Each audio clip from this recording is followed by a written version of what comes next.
I've heard this way too many times.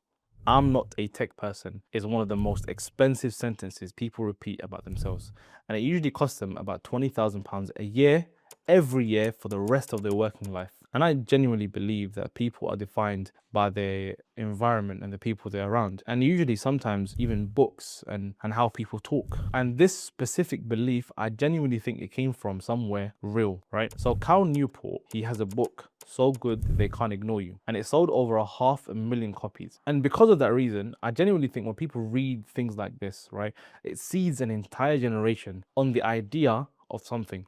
And for this book, the idea that it seeded was you have to build rare and valuable skills before you can switch lanes. It's good advice for some careers, for example, surgeons, researchers, even something very specific, like let's say you're a concert pianist. But for mid-level tech, it accidentally set the bar way too high. Here's what actually decides whether you can switch into a mid-level DevOps or cloud role. Can you read a system that's broken and figure out where the problem is? Can you write a clear email to a non-technical stakeholder? Can you handle being on call without panicking? If you've worked in IT support, QA, civil engineering, the NHS, teaching, anything where you've had to debug a system or manage uncertainty under pressure, you've already got 60% of what a mid-level DevOps role asks for. The remaining 40%, cloud, infrastructure as code, and one project that you've done really well that you can present to recruiters and hiring managers. That is 6 to 12 months of focused work, and it's not 3 years of becoming a tech person. And the problem is, the label is the trap. The label keeps you applying to the wrong band. Drop the label, look at the spec, and you'll see you're closer than you think. So comment or DM Bar if you actually want to do something about it.